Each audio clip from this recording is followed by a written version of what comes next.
મગનું શાક બનાવવાની રીત. તો આપણે સૌ પ્રથમ મગને પલાળી દીધા હતા, પછી એક રાત રવા દીધા અને પછી બાફી દીધા છે. તો બાફેલું પાણી અંદર જ છે, આપણે બાફીને તરત બતાવ્યા છે, કારણ કે વધારે લોબો વિડીયો ના થાય એટલા માટે. વઘાર માટે રહી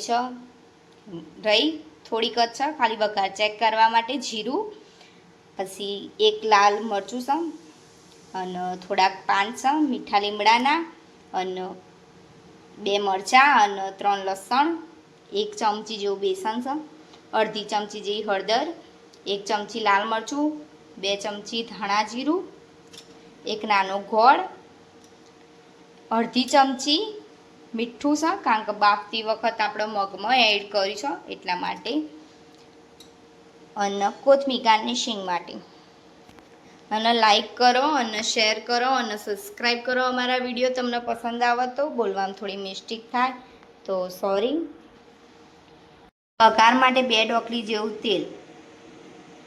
પ્રથમ આપણે ગેસ ચાલુ કરીશું અને આપણે મોટી સાઈઝનું તોહડું મૂકી દઈશું.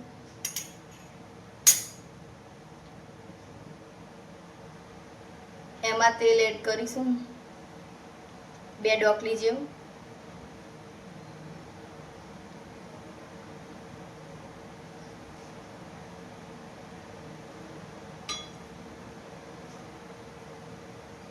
તેલ આવવાની રાહ જોઈશું.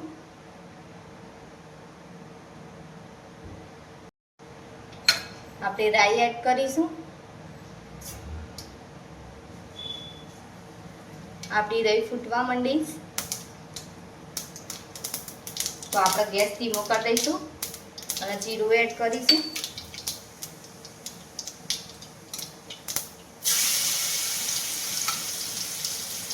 આપણે લસણ અને મરચાંની પેસ્ટ એડ કરી હવે લાલ મરચું અને લીમડાના પાન,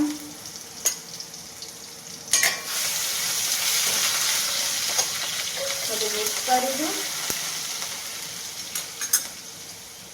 પછી સેજ બેસન એડ કરી દેજો.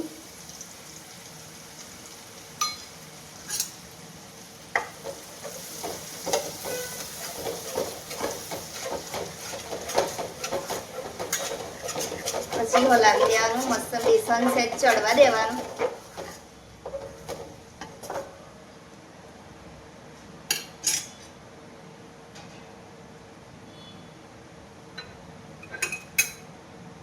હવે આપણે મગ અને પાણી એડ કરી દઈશું. જે આપણે મગ એટલે પાણી રાખવાનું, એટલે આપણે એડ ના કરવું પડે પાણી.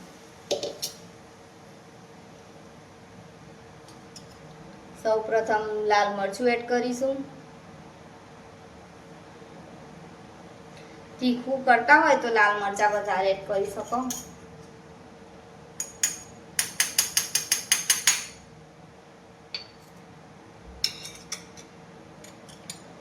હળદર, ધાણા જીરું, મીઠું, ગોળ.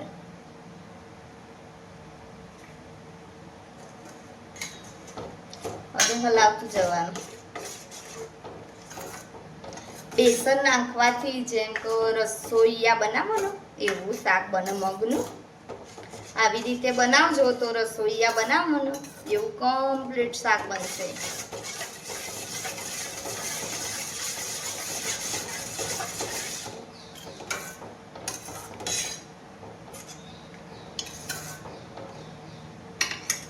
હવે આપણે ગેસ ફાસ્ટ કરી દઈશું.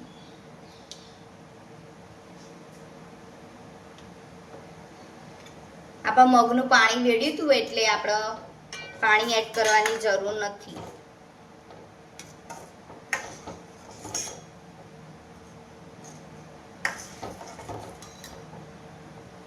તમને અમારી રેસીપી પસંદ આવે તો લાઈક કરો, શેર કરો અને સબસ્ક્રાઈબ કરો. ડીએમ કુકિંગ શો અમારા વધારે વિડીયો જોવા હોય તો બીજા લોકોને શેર કરો. કમેન્ટમાં કહી શકો તમે આ રેસીપી બનાવો, તમે ટ્રાય કરીશું એ રેસીપી બનાવવાનું.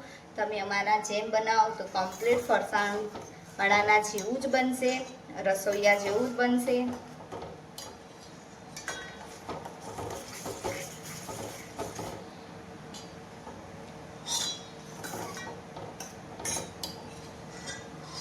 અને બોલવામાં સેજ મિસ્ટેક થાય તો સોરી.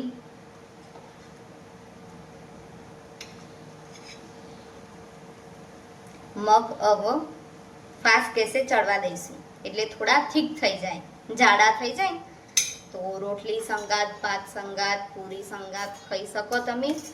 ભાત સંગાત ખાવાના હોય તો રસાવાળા રાખજો. શાક સંગાત જે પૂરી અને ભાખરી રોટલી રોટલા સાથે ખાવાના હોય તો થીક થવા દેજો તો સારા લાગશે.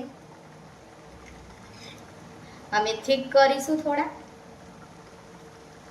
ધીમો કરી દઈશું. શાક થીક થવા આવીશું. દેખો અમે આટલું થીક રાખ્યું શાક. ગેસ ધીમો કરી દીધો અને આપણો શાક રેડી છે મગનું. રેસીપી પસંદ આવે તો બીજા લોકોને શેર કરો અને લાઈક આપો. બધા જ વિડીયોમાં લાઈક આપો.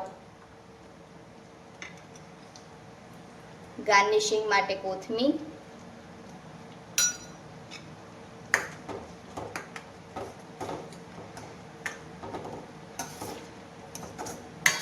વિડીયો પસંદ આવે તો બીજા લોકોને શેર કરો.